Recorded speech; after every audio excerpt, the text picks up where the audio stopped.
Not going to be that effective. Yeah. Oh! There it is! The ball delivery system! There it is! They get it there by 10 a.m. guaranteed.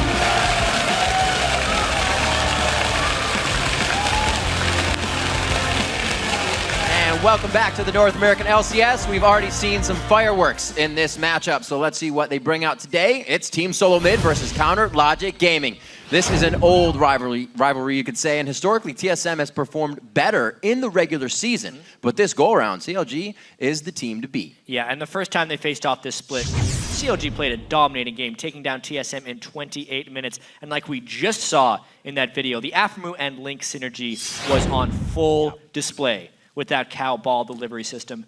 But it was also the game where we saw that miscommunication between Dexter and Seraph when they tried to gank Dyrus really early on in the top lane, if we think back to that game, and ended up giving a double kill to Dyrus. Things have improved for them since then. Absolutely, but it's a new day, and these teams are facing off on the 4.10 patch. And interestingly enough, Doublelift has never been the fastest at adapting to changes in the game, but he has also dramatically improved this split and has a much better game sense overall. So it is possible that he will adapt much better this time around and faster. What will also be interesting to see is how the growing rivalry between Doublelift and Wild Turtle plays out, with the possible return of a more traditional laning phase between these guys, because we want to see them lane against each other. Yeah. And with the Dragon Gold, all those other things, it's something everyone wants to see. Wild Turtle's also been putting up those big-time numbers. The entire TSM team have showed a renewed focus, really, since their coach, Loco Doco, took over. Doesn't hurt to have a KDA like that. And there's a moment from CLG and TSM's history that no one can forget. The base race from MLG Anaheim. And according to the pros,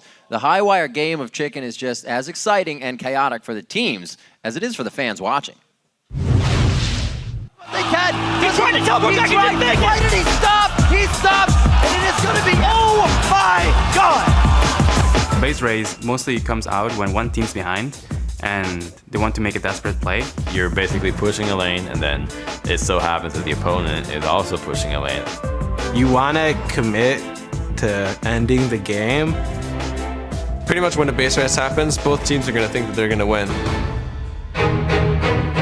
They're both going to be out of the Nexus. Who's going to get it first? You can see the health bars dropping down. Who's it going to be? It's going to be Vulcan taking down the Nexus. So close right there. Base races have to be like extremely calculated. It's like you look at your own team. Do they have like the kit for it? Do they have the items for it? It's like, do you have a Corki with Triforce and a Nunu support and stuff like that? We oftentimes see some pretty entertaining, but in retrospect, sometimes like pretty poorly planned scenarios that come out of base races. I do not believe it. They're going to go for it. It's going to be an epic base race. In the first qualification tournament for the LCS, we were playing against Marn, and at the very end of the game, it ended up being a base race. Cloud9 are going to win out this one. The True Shot Barrage is going to come across, but it's not going to be enough to slow them down. We had not had basically any experience versus a base race type situation before that game happened. Team Marn are going to take this. I do not believe the base race has happened. Fantastic performance. That was the best of one that basically decided if we were going to move on in the tournament and have a chance of getting the LCS, so we were out.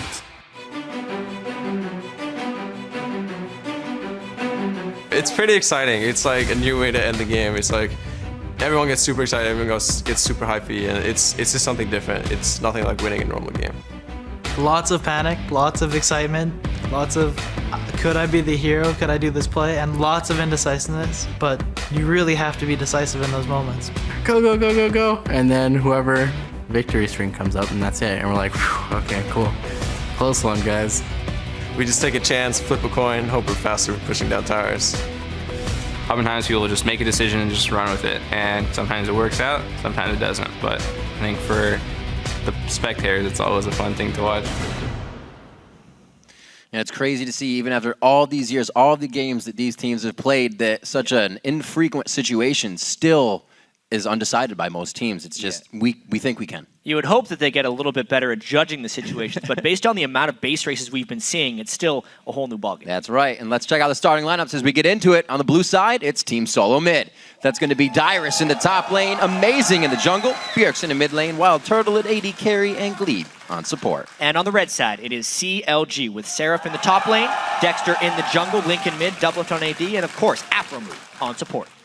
We did say last time these teams faced off, looking at this, was in week 2, I believe. The And rare was the win Alistair for Team appearance. Solo Mid. Right, we saw the huge lockdown, or sorry, loss for Team Solo Mid with the cow ball.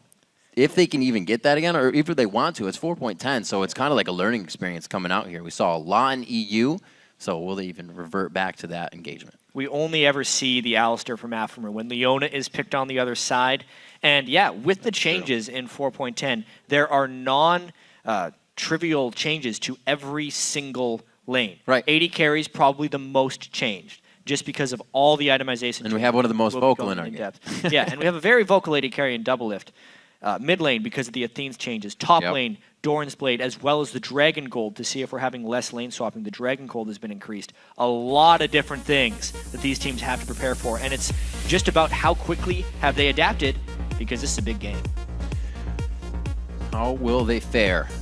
CLG and TSM still hovering around the top side of the brackets, but it looks like TSM is going to really want that record that CLG has right now. They'd be able to tie up those scores if they get this win here. CLG has been looking pretty good this season with all the changes they've made as well. The other interesting thing is that OGN, their league is on the 4.10 patch as well. They have played 3 best of 2s, so a total of 6 games on that patch. The European LCS has played 8 games on the 4.10 patch. Obviously, these teams are going to have their own slightly unique view on how they change, but one thing that's pretty strong throughout is that Kale's a pretty good ban if you're not blue side, and that was the first thing for CLG. Kale is indeed a great ban, seeing so much top lane love lately, especially as we were seeing in Korea and all the sorts around the world. Overpower still playing that in mid. We've seen a lot of TF lately as well. A lot of when all these mids get banned out, they're reverting to the end of that champion pool. Sometimes on Link, sometimes on Bjergsen. Lulu gets banned out for another one. Let's see what they have for each other. Yeah, that's an interesting move by Team Solo Mid. I would say as far as Dyrus's preferences go right now, he's probably Kale and Lulu would be the top 2 for him. So there's a good chance he will default back onto Renekton because of the early laning. TSM really likes to pick early laning powers, and I would expect a first pick Lee Sin from them if it wasn't banned away. Just because Amazing is so dominant on that, and they first picked Lee Sin in their nice victory last week. So that's a smart final ban by CLG. Taking up Kassadin. Very good play from him. 10-0-4, a play style that Bjergsen loves. Go in and get some kills. That'll set up TSM to pretty much be very focused around some level 6. And as if Kassadin wasn't already strong enough on the 4.9 patch, the fact that the Athene's Unholy Grail was taken down at Magic Resist, and Kassadin never really built that item in the first place, means that he is an even stronger anti-mage in the mid lane. And if you pick an AD champion against him, as Voyboy showed last week, you just build armor on Kassadin, and it works great with the Iceborne Gauntlets anyway. So a very, very, very powerful first pick in the mid lane. And this really might sort of tell CLG something. They say maybe that's why they banned out so many supports, lockdowns, and control for a Kassadin. So they're thinking quick. They're trying to adapt now. Seems like Afromu's got Thresh left. Yep. As far as supports. Boom. That's going to be a new one for him. All right, so this is mainly because of Glebe's preference for Nami in the past. Last week, TSM was picking Nami when Thresh was still available. Yeah. And TSM also really, really liked that with whatever turtle plays, most likely Twitch in that place. So it opens up the door for a lot of CLG possibilities. A lot of in and out being picked here. And Lucian as well for Wild Turtle would be a great pickup. The coolest thing as well, we were talking about how all of these regions have already played on 4.10. NA's coming in here as now the 3rd region. They've seen everybody else play, but we've still seen diverse AD carry builds throughout it. So it'll be awesome to see if these guys will try their own thing or just kind of go with what they've seen work. I've actually seen Lucian's build any of the 3 main AD carry items first. I've seen them go Infinity Edge first. I don't like that build. I think Blade of the Ruined King is the most likely culprit for first item, followed by Ghostblade. I've even seen the Bloodthirster build first, as happened in one of the OGN games last night. But I believe Turtle will be doing the Blade of the Ruined King. Link and Double Lift now. Still deciding out. The picks for Team Solo Mid definitely coming in faster than they are for Chronologic Gaming at this point. A lot of mid lane and jungle focus in their bans. Yeah, and the AD carry pick becomes very important here for Double Lift. He has really been tunneling on Lucian lately when he's been picking them. Like it. That preview show. I like it, I like it, I like it. So this is interesting. Doublelift, way back in the day, was the old hyper carry man for AD carries. Recently, he's been getting so much better in the mid games on his AD carries, but this is almost like a return to old form for Doublelift. Tristana, also, aside from the itemization changes, had her ultimate buffed in the last patch, where it will scale with Tristana's attack speed, so he will be able to use that knockaway very well in the late game. I really like that pick for CLG. Great against the Kassadin as well. That's going to be so much fun to watch this game. Always got to love the TSM CLG matchup. Locked in is Renekton and Thresh. That's still going to be a very high tier pick for support going in last for Glebe. So you can see both teams trying to get beat around the bush here, but get the composition they want. Yeah, I would say there are kind of the 4 main supports. 2 of them are banned in this game, and the other 2 are picked right now. So that was kind of just what was left for TSM, because a lot of their champions would have been almost picked away from them, with the Shyvana pick by Seraph and then the Nami pick as well that's going to be played by Aframu. So a pretty interesting pick and ban phase here.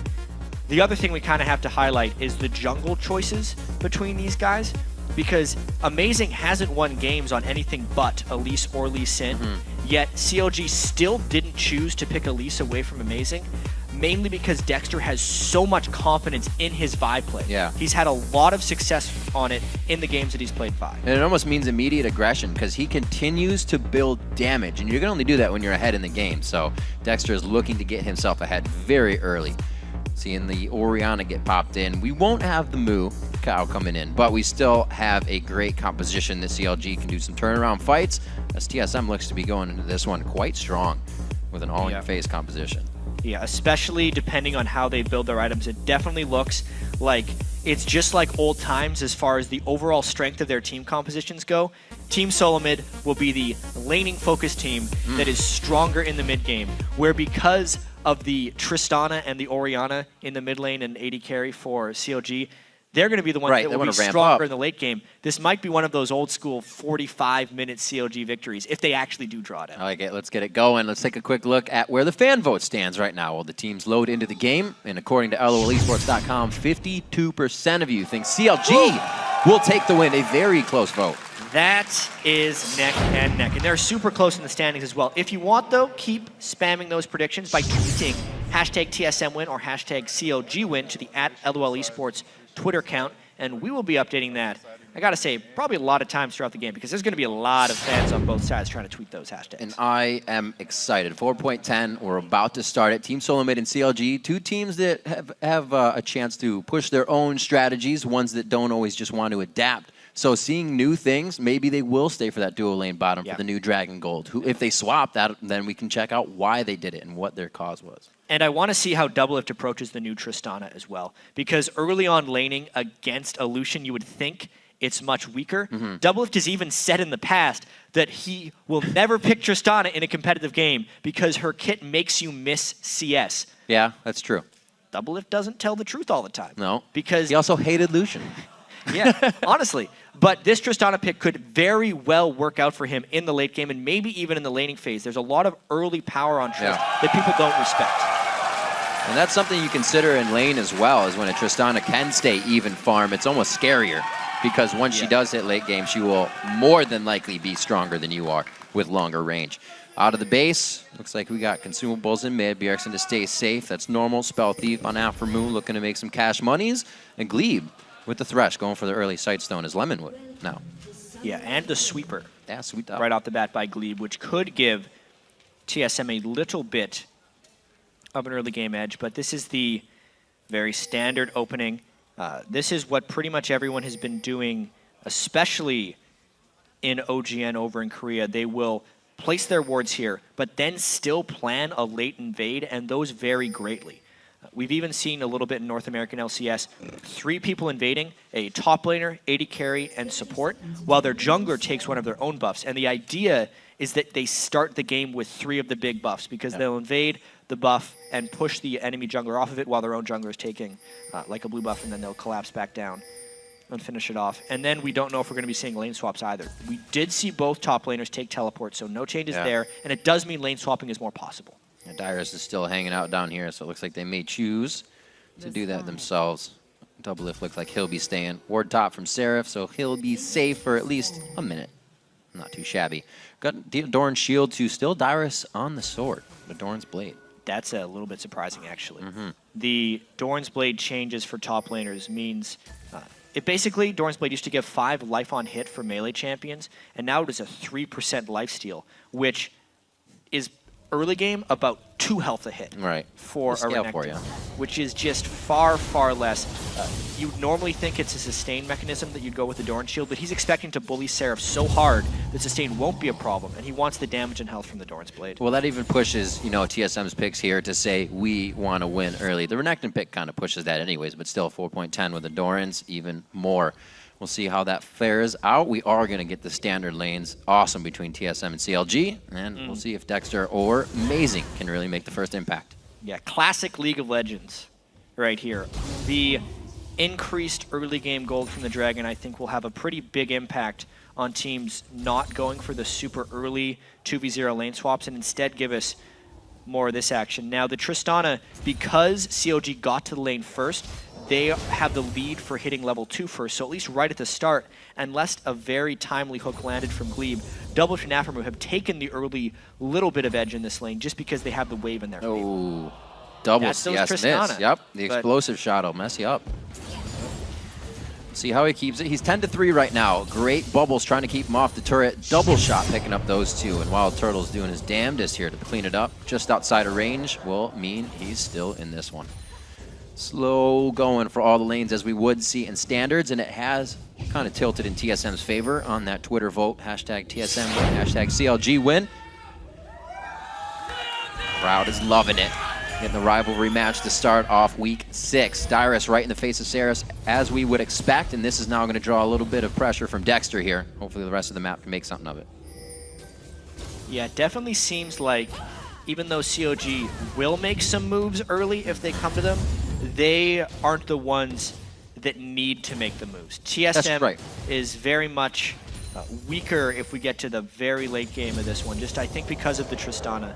Kassadin balances that out a little bit, but just overall with the fact they have the Renekton versus Shyvana unbalances it. Interesting trade, especially with sustain on one side, but you can see it's actually quite even.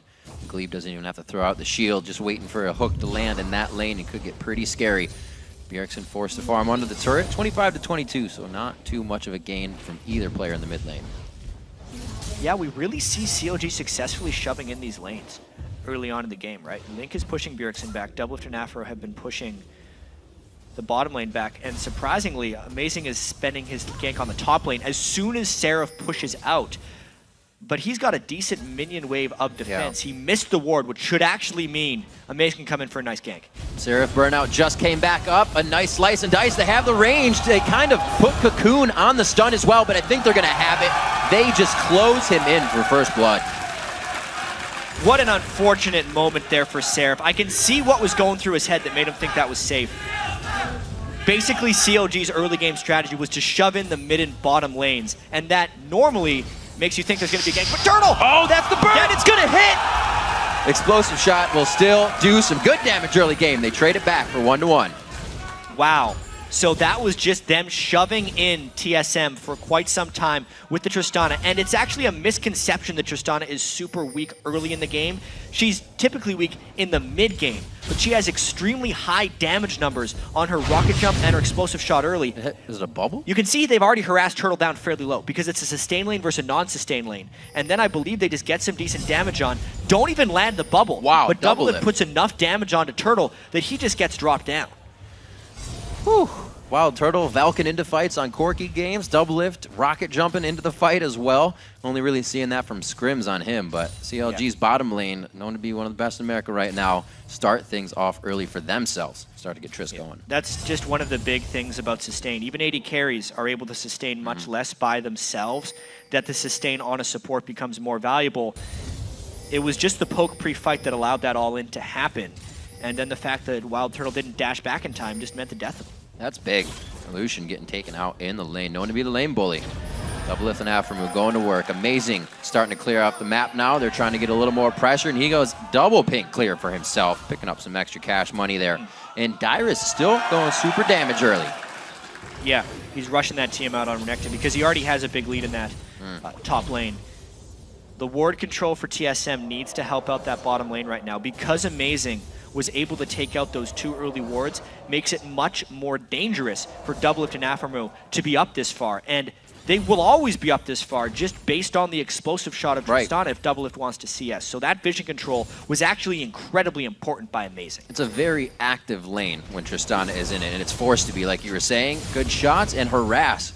Glebe almost trading 2 for 1. Better. Doublelift gets away with more damage given. Yeah, I mean, just the explosive shot alone is dealing 190 damage over 5 seconds by Doublelift. He uses that directly after an auto attack well, and you can see why the harassment is so high right at the start of the game. Gets it again on Turtle, and there's no sustain. He doesn't even have a Vamp Scepter yet, so that's going to stick. Trying to farm with Ardent Blaze and missing that one as well. You can see how far he's staying back. Catalyst on both in mid. So keep that nice and healthy, and nothing has even come to them. A little interesting that Lynx actually started with that Catalyst. Yeah. Because even with the Athene's Unholy Grail nerfs reducing the magic resistance, it's still a very efficient item, but that will be another question, is how do mid laners end up either staying with Athenes or change up their item builds? And based on that Catalyst, it looks like Link is going to be going Rod of Ages on Orianna. Definitely a late game, I'd say, Jab. Looks like, keeping with the Tristana, keeping with the mentality, and it's almost forcing themselves to go into the late game visually. 8 minutes into this one, Amazing, making his way back into the CLG jungle, just trying to harass and ward up. Dexter doing the same, so these guys mirroring each other, but you can see now movement from Link. See if they get something out of this. Very, very aggressive towards the bottom lane. They have so many people down there. They just Dragon pinged out time. Dexter, so I mean, this is basically just farm denial right now, but Dexter gets hooked! Oh no! Uh-oh, not able to follow up on that one. Doublelift is still there to give a bit of help. The minions almost getting some HP off of him, but it'll be all right. And now the movement towards mid. Can Amazing make something happen knowing that the jungler's bottom? Yeah, blue buff being helped by Bjergsen. Doesn't look like it's going to be a little bit of counter jungle movement.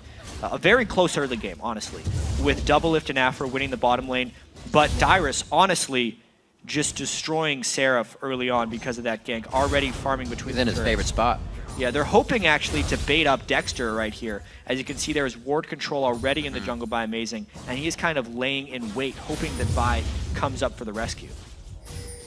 You know exactly where the minion waves are in that top lane. Dyrus working it perfectly right now. 84 to 58, and a lot of times we saw Dexter helping Seraph. This game, Dexter's been all over the map, trying to kind of do for the bottom lane, and they said, we'll just get Aframu and Doublelift going. He's level 6 now on Vi as well, which is typically when you get to see the big-time Vi ganks, and where he chooses to go with these ganks is important. Also, some very good ward spots by TSM. That one in particular being swept out prevented the gank on the mid lane, and that's why Bjergsen can get aggressive there. Slow movements, both mids with the blue buff on. We may see a dragon coming up quite soon here. We still see Dyrus providing pressure in the top lane. It's really nothing Dexter can do about this. He's hovering around the map, going up for Dyrus. Is it going to be that much? It'll give Dragon down to Team Solo mid. So many decisions to make. It looks like Seraph's trying to do it on his own. Gonna harass. That'll help him out a little bit. It's worth noting, too, just the history between these teams, actually. This is only the second time CLG has ever played TSM in the LCS while being ahead of them in the standings. That's right. TSM, all throughout Season 3, aside from one time they played in the summer of 2013, aside from that game, TSM has always been ahead of CLG in the standings. So it's almost like a mini changing in the guard here as far as power between TSM and CLG. Because for so long, TSM has just been the North American team. And everyone would always talk about CLG's potential. But maybe for the first time, CLG is getting away from that individual style play and playing better as a team. That's what we've been seeing from CLG throughout the spring split and definitely in the summer. And if they can continue to be TSM or continue to stay ahead of them in the standings, it's just going to prove that. It's been a different evolution for both teams and how things have been happening. Obviously, patches play a role in that. You see Bjergsen doing well coming in, and now the bottom lane here for Team Solo Mid trying to do things against Doublelift and CLG. Slow rolling as they come into the lane here. I don't think they're going to be able to push too much more onto the turret. But as you were saying, these guys are still, after all those changes, fighting over top spots in the league. It's like a lot has changed, but not much has changed. It's true. There's more people in the club now of top teams in North America because we have to consider LMQ, Dignitas, and also Cloud9. Who could forget those guys? But they're all within a game of each other right now, so it is anybody's game.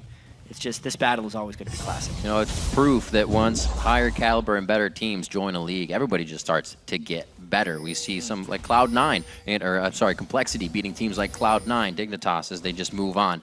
It's pretty different in the topsy-turvy world of NA LCS this summer. Absolutely agree. Everyone's getting better. But this game here, the vision control around the Dragon, it's becoming that time of game. The next time a jungler lands a successful gank, or if one team can get complete vision control over the Dragon Pit, it will mean a pretty substantial objective jump. This game is within a couple hundred gold of everyone right now, and the Dragon actually needs to be a little bit initiated by TSM. They're the ones that have to pull the trigger on something. It's just really hard for them since their bottom lane, that includes Lucian, is losing to the Tristana lane. Yeah. That is really what's holding TSM back right now. Definitely not something you would think to start off in this game, especially 109 to 100. Usually Tristana is either down 10 or 15 CS, but that's considered okay. Doublelift used to say, if Tristana leaves the laning phase down only 30 CS, it's a win. So being up 10 CS is more than a win somehow. It's a win in a bag of chips. Yeah. Dexter finishing that Lizard as well, so that's going to be damage output if they do decide to go for the Dragon. Well, like you said, CLG feeling like they don't need to pressure that. The late game team, they're fine where they are right now. Wait, they got the wards to counteract if anything really goes down. They're going to be finishing that turret shortly. That's why they're pinging down. Dexter's hoping that someone is there to defend it because they want to go for a big-time gank. But, yeah, Glebe, don't do it. Too bad, so sad. A few more shots. Going to try to deny as much experience, but take it down. Easy on that one. Sarah's still getting pushed in the top lane, and CLG is going to start positioning themselves here to clear out some wards. 3 sweepers, 1 ready on Afromu. They should have the vision they need for this. Well, teleports up on the top laners as well, but the Dragon going down extremely fast, and TSM was not in position. They might want to steal. Can't even make it in range. Dexter gets locked up. He gets doubly locked up, triply locked up, and he rides the wave down to the bottom of Davy Jones' locker. Afromu goes down as well, and TSM pulling something out on this one. 2 kills, but the Dragon going over CLG. Risky, risky Dragon, one would say.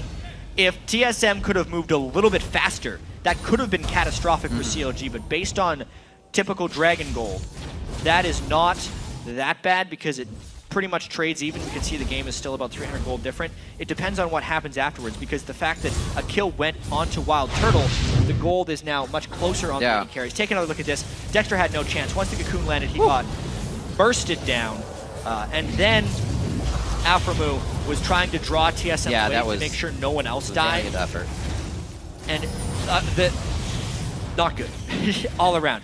It means Wild Turtle is equal to Doublelift in gold right now, and the mid game of Lucian is stronger than the mid game of Tristana. So that little fight there actually kind of pulled TSM's bottom lane back into position. Yeah, before we jumped into the replay, I was looking at the scoreboard, and I was going to say, even Stevens, except for top lane, look at this. Across the board, the CS is pretty much neck and neck, and with a few kills on the side of the AD carry, Wild Turtle, he's surely going to use that to start getting the team going. The assist onto Bjergsen, his Rod of Ages just finished, so that'll be charging up along with Lynx. Everybody's fight power and their prowess is starting to come to be. Sarah from the top lane, looks like he'll be able to keep safe. Help from Dexter, but I don't think they're actually going to try to make a play on this. They might just try and shove down the turret a little bit.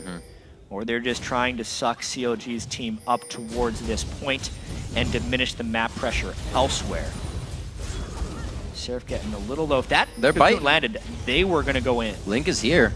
It's going to be about 10 seconds on that shockwave, setting this one up. Seraph play the bait game. They don't really have eyes on Dexter just yet. They'll see him, though, as they walk towards the turret. Doesn't look like he's fully hiding himself. Lots of pings. Doublelift. He's very, I'd say, out of position, but he has the wards to be doing it right now. He wants to be farming. Yeah. The time of game where you would typically see Doublelift just in a lane by himself, but he's trying to make an impact here with his Blade of the Ruin King. Big thing about Blade of the Ruin King on Tristana is it tries to supplant her mid-game weakness. She can use the base damages of her spells and the Blade of the Ruin King active to try and still burst people down. But as of now, it's going to be a while until he turns into that late-game carry. He's kind of a caster carry right now, if that makes sense. Right. CLG has been very strong in the laning phase, and they've seemed to pull it out in this one. The top side, obviously, in Dyrus' favor, but TSM's been getting better at their lanes overall. It was something that would totally be win by Oddwin and Reginald in the mid lane. Bjergsen kind of did that by himself, and now we're seeing that composition of amazing Bjergsen come together. Mid lane's getting pushed, though. TSM has to respond to this pressure. We see the Dyrus roam coming in. Seraph's still going to be in the top lane, so you can see CLG able to do this with just their 4 members. Try and hold TSM back. Yeah, but without that turret going down, it just means Bjergsen's getting more and more farmed. He's going to try to be that answer for the Tristana late game, so the more he can farm, the better it is for TSM. Well, Bjergsen kind of needs to be the all-star for the team. Always was. Like we said, when he came over, he kind of rode that wave. It wasn't even an ego. Everybody gave it to him, and he was on the top of the charts. Yeah, I mean, we consider his numbers last split. He was top in the North American LCS in kills despite missing 6 games. Absolutely. And we look at him now, played in all the games, and coming into this week, he was 4th in kills of mid laners. Yep. So he has had a above average season for a normal mid laner, but an incredibly below average mid laner for Bjergsen, if that makes sense. CLG trying to push this down. Bjergsen wants to stop it. Few hits there. Bjergsen goes in. Doubleth very far on the front line. Dexter's able to take the cocoon as the rocket jump keeps everybody safe. And the game is still just very, very even. Nobody can really break the ice here. And even to get back to Bjergsen, I think a lot of that just has to do with the changes that TSM has underwent as an organization. No longer the safe fallback of a very supportive jungler in Oddone. At the start of the split, they had a more farm-focused jungler in Amazing, who was getting very heavily targeted in picks and bans. In recent weeks, they've been improving greatly. Amazing has become more of a supportive jungler. Glebe has gotten a lot better. Turtle's been performing, and it's allowing Bjergsen to kind of get back to his old self. But it definitely hasn't been the split of Bjergsen, that's for sure. Right, and even for Amazing, when he was in Europe, he was a super playmaker. So to come to TSM and kind of have to change that play style and then revolve it once more with these patches, something that they're working with. A lot of teams have trouble adapting. We talked a little bit about double lifts here. We're trying the Tristana for CLG the first game. We'll see if it works for them. So far, he's doing pretty good. 20 CS up as he is just focusing on camps all around the map right now. Yeah, again, the Trinity Force build for Dexter. Yeah. So very high damage Vi, trying to get picks throughout there. The BF sword by Doublelift means he's going Infinity Edge second, meaning his big power jump will be in a very long time once he's got about an Infinity Edge and a Zeal. So this would be TSM's time to try and make a play happen, but in order to do that, they need to get deeper ward control. Bjergsen has to get rid of CLG's pink wards and find catches in the jungle. There's a blue invade to start it, but there's a lot of opposition by CLG watching them. Very close. Teleport coming in, not seen by Dyrus, so it looks like he gets himself into the brush. Dyrus is on the long walk here. Looks like since they know CLG isn't getting too much just yet, he'll keep it safe. 12 seconds on Dragon. Yeah, really interesting. CLG teleported down early to secure their blue buff and to get some vision control at the Dragon Pit, but Dyrus can just walk down, so now it will be some 5v5 posturing around the Dragon. With both mid lane turrets still being up as well, it's very easy if one team gets too close to Dragon that the other team just takes their mid turret. And there's a very high chance that a fight breaks out as they move between the 2 main objectives. And Dyrus has actually gone straight Randuin's after that, not finishing the Tiamat, so their AoE fight ability is just getting better and better for these objectives. Wow, very surprised he didn't go with the Sunfire Cape, especially considering the very large nerfs to Randuin's Omen. Sunfire Cave indeed on that side of Seraph. Nothing really coming yet of this Dragon. Amazing. Whoa. On it by himself. You can see the vision right now. Nobody on TSM is really in the eyes of CLG. That was taken all by Amazing. A really questionable strategic call there by CLG. I think they could have manipulated the mid turret for a Dragon trade, but they did a blue buff for a Dragon trade. Yeah, something for Dexter nothing. went and stole the blue. It's slightly impactful on Bjergsen, and with the missed shockwave, this means TSM might just go in. Trying to move the ball. Easy turret takedown for them right here. TSM knowing that they're grabbing the mid game, exactly what they wanted with their team's power. Well, at least while this is happening, Doublelift is in his natural habitat, farming alone in a solo lane. Just look off to your right. 201 CS, so they do get something back for that one, in a sense. Nothing's free. It looked a little sloppy with the missed shockwave. It was pretty back and forth. I think the fact that they were just completely off of it, knowing that power, knowing they're the late game team, maybe they just knew it wouldn't be the decision. Another Dragon isn't going to be so bad. I mean, the thing is, we're saying CLG is a better late game team, which for the most part they are. But it's not like they just automatically win if they're down 5,000 gold in late game.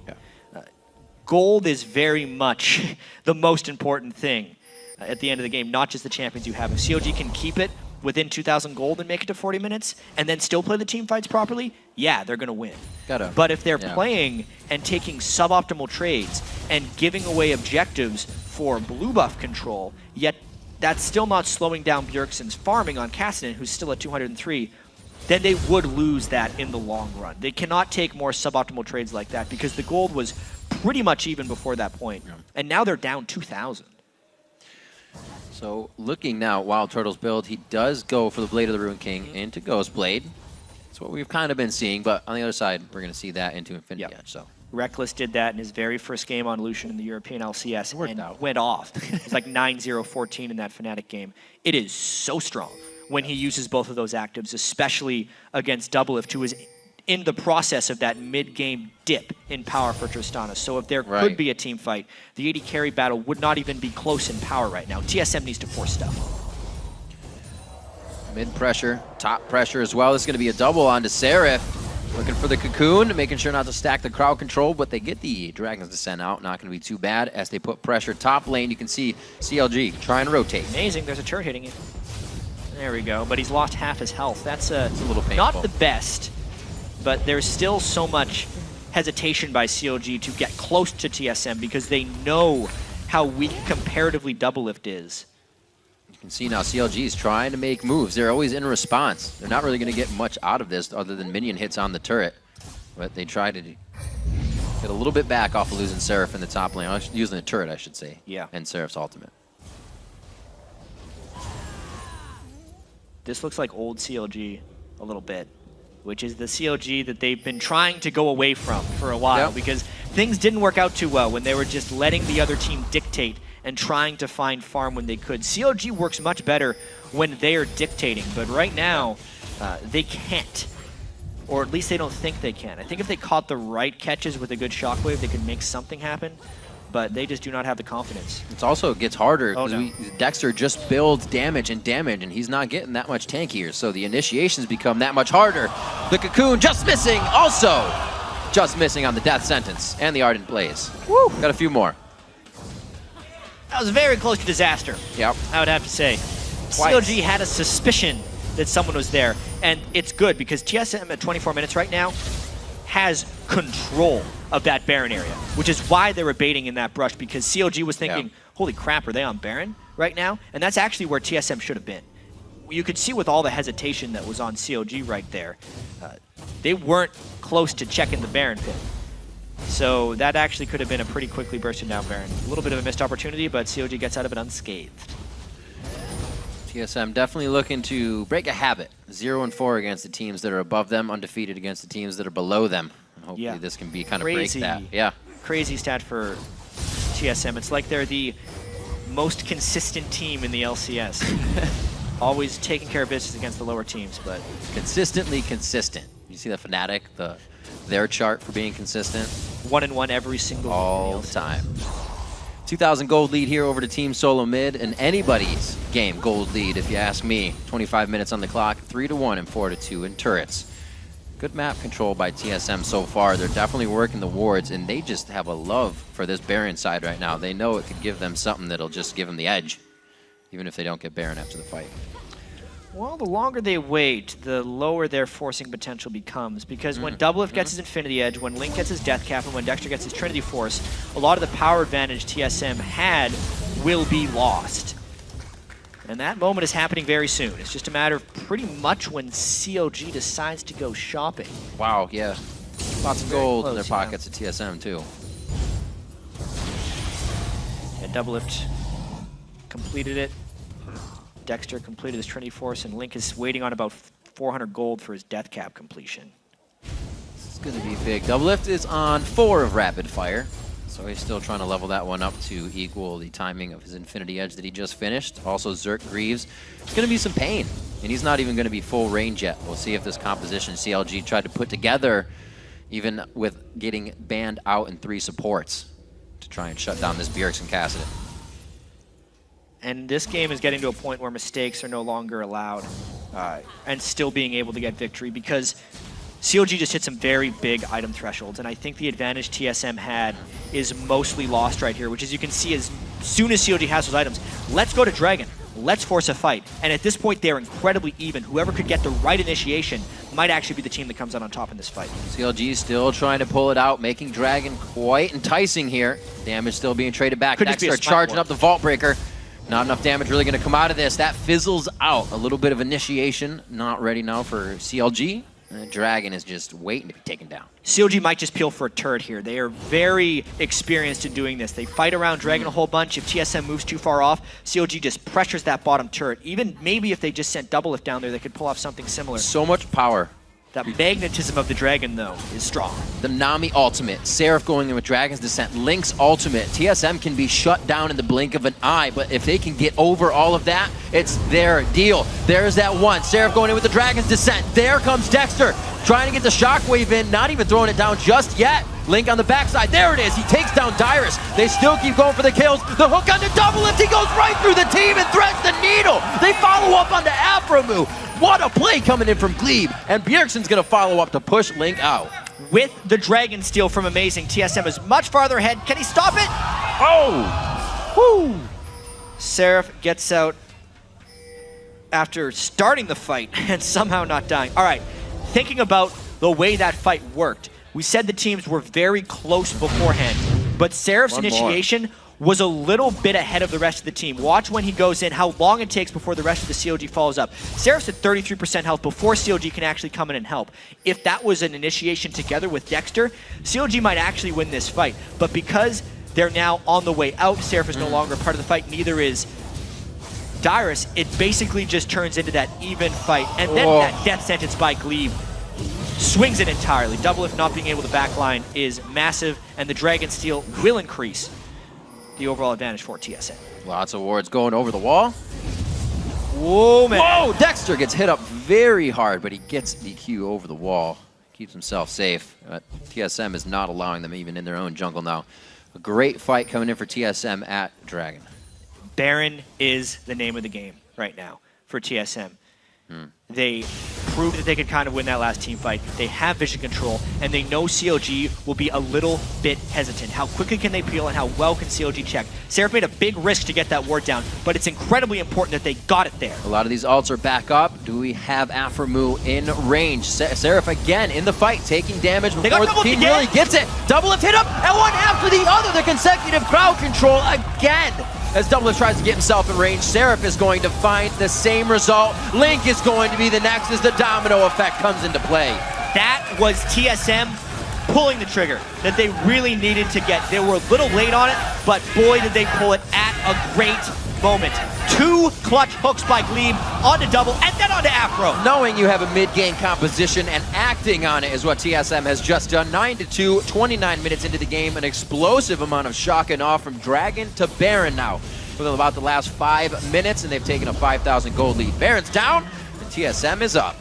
What an awesome set of death sentences by Glebe. Yeah. That's really what the name of this game has been. The fact that they already had a good start onto Seraph, but then amongst the chaos, he snipes another hook on a Double Lift, and then they're always doubling it with the Cocoon. Yeah. The 2 newest members of TSM, Glebe and Amazing, have fantastic synergy this game, and it's allowing the Turtle and the Bjergsen to do great things. Cassian is just jumping on top of the CC targets, bursting them down, and Turtle is just extending his amazing run that he's had over the past 4 games.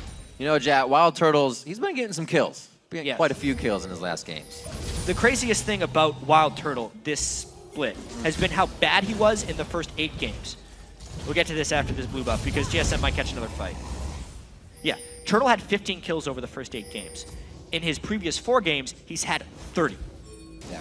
He's now at 45 kills. It's the slump that him and Glebe were in. They had no synergy. Glebe was playing terribly at the start. Wild Turtle was looking like he was dying out of position everywhere, and they turned it on. Glebe has been much more comfortable and confident really since Loco Doco arrived. Yeah. You would have to say, because the team just has better strategic planning, and Turtle is the beneficiary of all of that. And, you know, it was also a lot of shoes to fill for Glebe as he came in, because they said, you know what, you're going to have a voice right off the bat. So Yeah. along with being a voice of the team, along with trying to coordinate with a new AD carry, took a little time to iron things out, but it seems like they have ironed it out nicely. Little starch added, no more needed. 9-2, 31.5 into this game. See that now after they have the Baron. Safe hashtaggers. Got to see that before it happens. Still, you can see it's heavily swinging in favor of TSM. They have a big lead here. And the overall gold lead, right? Even if Doublelift gets to that last Whisper, Tristan is still not going to be that strong. It's not like Lucian is a little baby late game. He's still really powerful with that completed Infinity Edge. So TSM's going to be looking to make some big-time moves with this Baron buff. They got 2 minutes of it left. Oh, so many finished items. Core items hit, the Zanyas as well. We were just talking about the Infinity Edge. We'll see if the Mikhail's Crucible can save Doublelift, because right now he's going to be needing a Mercurial Scimitar if that's not enough. Very close to trying to get in. Dyrus is going to put pressure on the bottom side, and they're just trying to push in the windows on every side of the base right now. Right to the turret, no problem here. Not having the Sunfire Cape, allowing him to stay under the turret and get a better push on. Still double Randwins by TSM. Oh my! Doublelift, so close. Oh, there's a bit of burn there. That was without the Blade of the Ruin King or the Ghost Blade used by Wild Turtle. If he used one of those active items, he would have killed Doublelift. Got a few more shots. The calling out. Gonna be some turret shots onto Dyrus. That time, he hit somebody with a calling. His own call of Meek, not calling. We're seeing the gold lead. This is all that TSM needed now to get themselves to the front of the base, but as long as they don't make too big of a mistake here, they should be all right. Baron's keeping them nice and regened up, and CLG is definitely on their heels as they try to defend here. Yeah, killing Doublelift would have been an easy inhibitor for them. So even though it was a good play by Turtle to get him low, a misplay because he didn't use his active items to finish him off. There's a little bit of siege there. They might even try this 3-turret push. They have so much mobility on Bjergsen. It's very hard for CLG to run back and forth between these turret waves, but these turrets do regen a fair bit when you're not hitting them. So TSM will have to focus, and they do not have much of their Baron buff left. They're very much just swinging between all 3 of these base turrets of CLG. Trying to stretch CLG thin. It's that few wrong clicks that are going to make the turret go down. CLG can't get there fast enough. TSM is really just causing chaos right now. No real risk in this either. Baron buff is just timing out. So compliments to CLG for holding it off, but how long can they do it? You can see Link is keeping the Orianna ball on top of Doublelift, just in case. He needs to be able to keep that armor and MR on him so he doesn't get instantly blown up like he has the last few fights. How much longer is it going to be? Still a little bit of time on Baron. Look over at TSM. TSM wants this turret. It's a That's couple more hits. Next wave, or even this wave, they want to finish it off. It's just get it. Throwing it down, only hits Glebe with that ultimate. Seraph, he's going to try to be in the front line for the team. Doublelift again on the backside, instantly gets shredded out to 10% HP. Wild Turtle comes up dominating. Another shot as he gets a double kill. Will there be a triple? They won't have the room to grab it, but everybody participated in those 2 kills. Yet, with the last amount of pushing, after their Baron buff a bit down, they still have enough confidence to just fly in there and make some plays happen. They knew how much stronger they were than CLG, and they just brute forced that turret down in the end. CLG didn't have enough to fire back on, because as soon as they get a little bit of damage onto Doublelift, he's done for. Bjergsen bursted him to half, so he had to pull back at the start of the fight. The shockwave did not hit a good chunk of TSM to stop this assault, and Turtle from the backline was flat all over the place with his Blade of the Ruin King speed and his Ghost Blade speed. There wasn't much CLG could do to run away. And there's not much they can do to run away either. All those Randuins, such great builds coming out of Team Solo Mid here. Dyrus in the top lane played it very strong. And the rest of the team figured Randuins would be the best as well. I guess it's just amazing, but he still goes for the Thorn Mail after that. Dexter coming into 4.10, still going for just his straight damage build. No change there. I don't know if that's obviously the thing that hurt them, but it's not working. Damage Vi works well when you're ahead. Right. It does not work well against a Lucian with those items because he is just shredding through whatever little armor Dexter has just with his Ghost Blade and his bases. Like, Dexter's sitting on 82 armor right now against a 4-item Lucian, and he just has no way of running away. That's a couple spells and a few autos, and Dexter is dead. Yeah, very hard to get to that back line as well. Wild Turtle's positioning in this game, it's 7-1-3, so you can tell it has been very good. Like we said, also for Bjergsen, his last Cassidy game was 10-0-4. He's assist master this game at 0-0-9, but still getting everything the team needs to keep it going. 303 CS is the powerful thing. Like, sure, he's not getting kills, but he's still an incredibly potent force on Cassidy. Oh, yeah. The start of these fights, he's taking either double lift or link straight to half health. No magic resist items on anyone but Seraph or Aframu because of the Mikhail's Crucible. So it's very easy for him to just go to a squishy target, chunk them down, and then if he gets turned on, activates that Zhonya's and lets the rest of the cavalry back him up. Seeing what Double Lift is building, other into his Phantom Dancer or Static Shiv himself. Not going for defense. He wants to match that power and still be the late game hyper carry that Tristana can be. See if TSM can again pull the trigger here, and they're trying to set it up. It looks like CLG will not bite, so TSM will go right for the Baron. Yeah, this Baron should be going down very, very quickly. TSM is just biding their time. They've built up such a large advantage that this late game CLG composition, which as we mentioned, isn't much better in the late game than what TSM has, is extremely far behind because of the 14,000 gold deficit CLG faces. TSM definitely didn't change too much other than the obviously AD carry builds and the way Dyrus kind of went about his. Yeah. But they were definitely not worried about giving CLG those few dragons because they got the kills after. They were kind of setting everything up the way they needed it and have really carried the game beautifully here to 37 minutes. Definitely longer than their previous matchup. That was 28 minutes long. Whoa. Double lift already below half health. So next wave comes in. If double lift isn't back there at full health, it's going to be very hard to defend. If you don't play a lot of Tristana, thinking your range is going to be out longer before 18 can put you in the wrong positioning. Double lift kind of keeps walking up to the front to get a few shots on, but a crit can also change a fight in your favor from Trist. See if they can do it. A nice calling to the backside, and Double lift just about eats all of it there with a bit more. It's going to be Seraph going in. 1, 2, 3, he's down. Bjergsen found Double lift on the backside to start off this fight. It was so fast you almost didn't see it.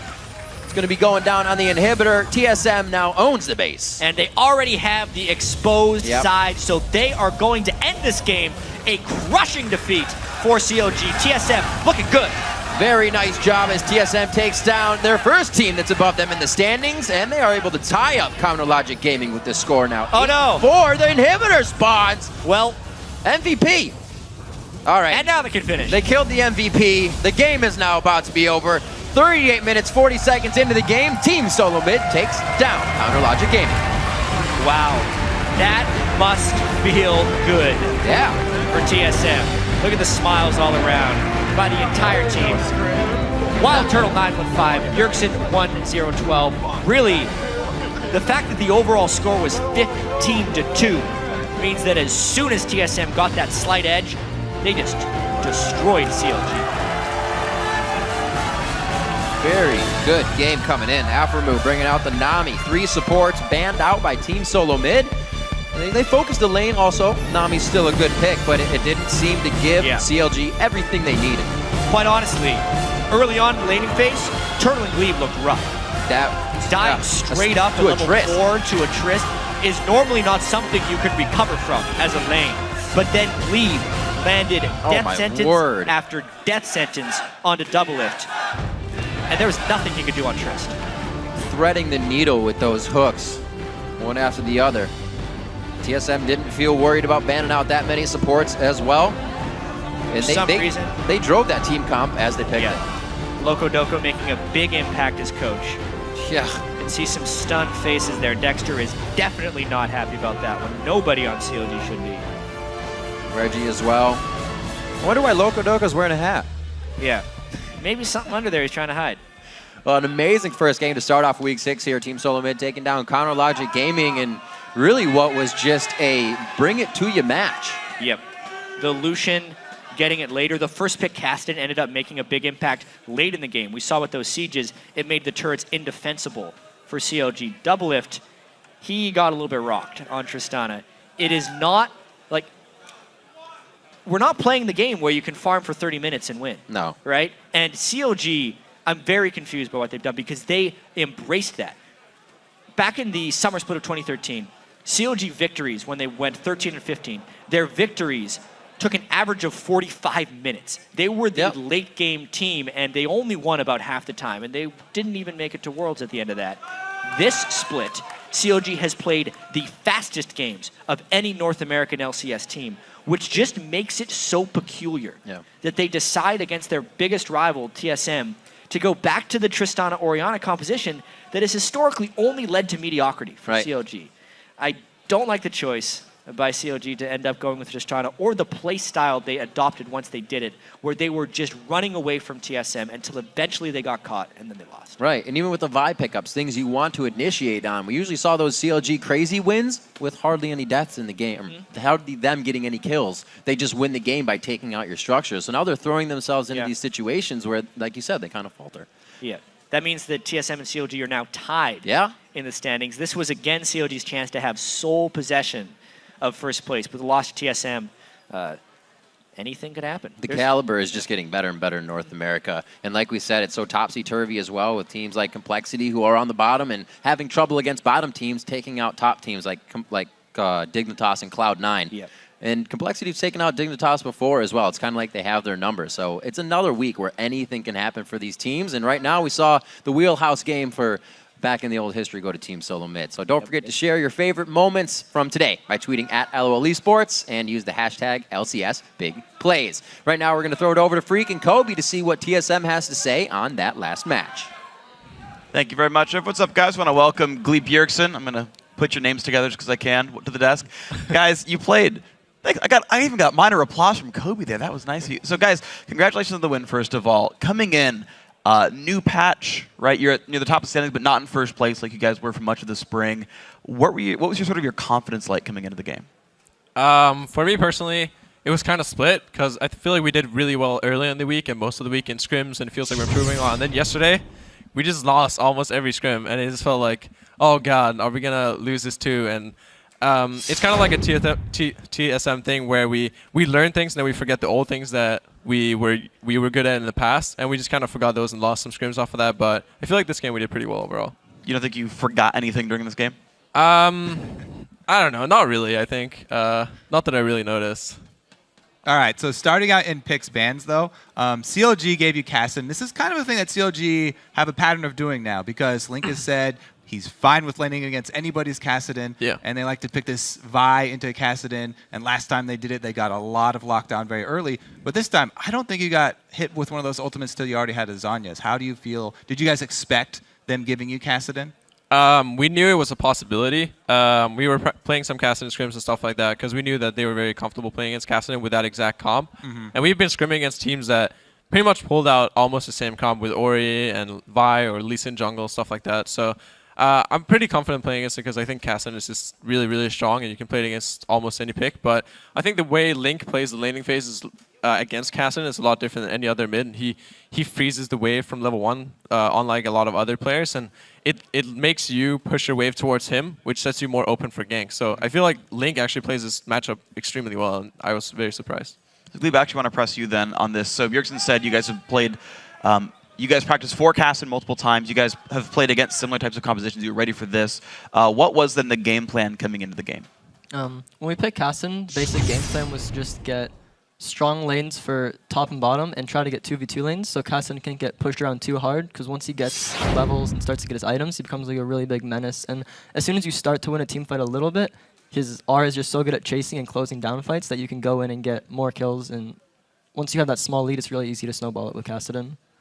Speaking of starting to win team fights, we have a pretty good replay of you guys winning a fight around Dragon that Glebe plays a very big role in, hooking double lift here.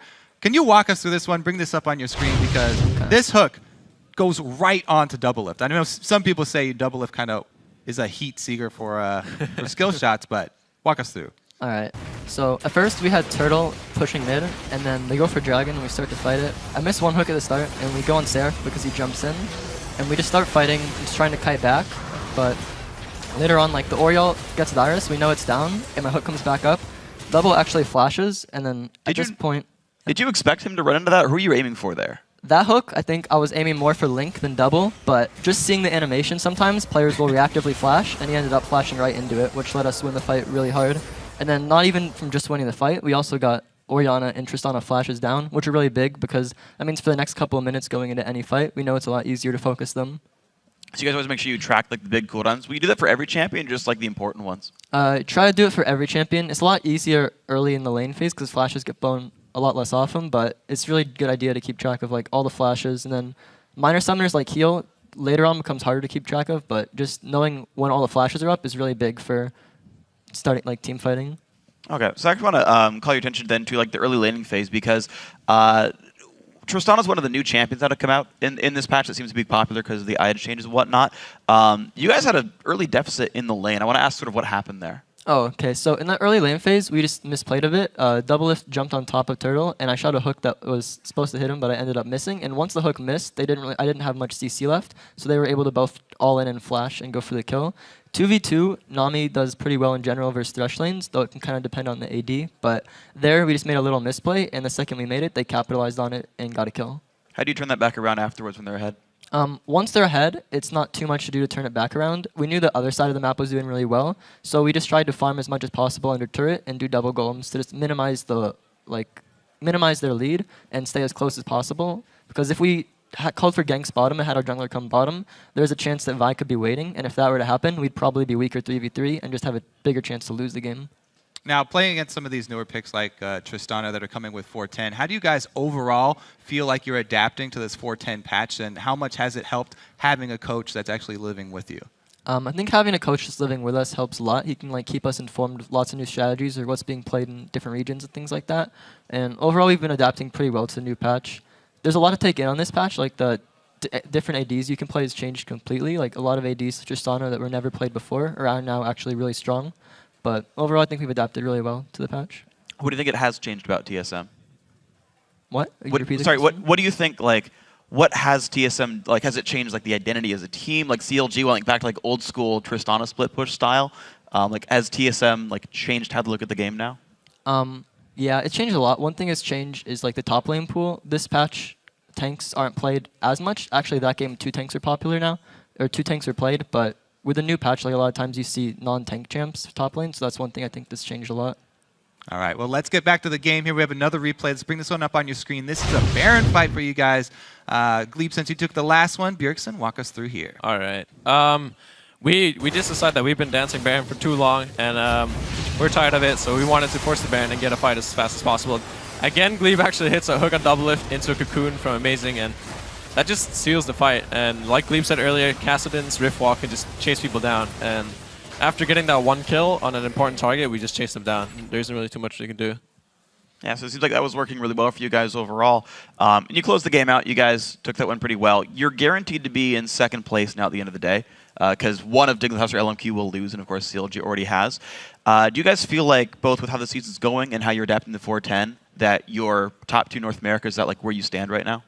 I think it kind of depends on the day and the week. Sometimes we adapt really fast to new champions and we just feel really strong, and then sometimes we forget the old basics like I was talking about, and we might not be as good as some other teams, but I definitely think that we're top 4, and it all depends on the day, because all the top 4 teams are really good and can all be #1. Speaking of top 4 teams, you guys are going to face LMQ next, and they're a very different team from CLG. Have you forgotten everything you know about playing against LMQ? I'm not sure if we knew too much about playing LMQ. They did beat us, but no, we have a plan going against them too. So we'll see how that works out.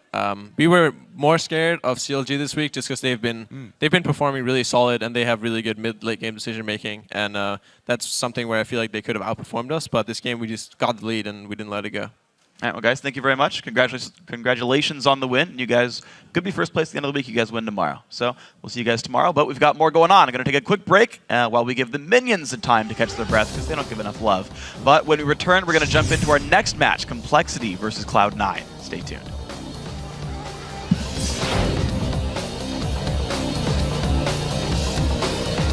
Orion, ball down, going for hook. Kill ship! Kill ship! Kill ship! Lantern. Alright. I got double lift. We can win. Double. You got double. You guys are stronger. Can we chase? We can chase. We can definitely chase. Okay, we can turn. We can push them in. Push them out. He's gonna go in. Double lift, look at double lift. Got it. Double lift. Double lift. Good Nice. job. Look at Syrup. We can chase. Link, Syrup. Get Link, Go, go, go, go, go,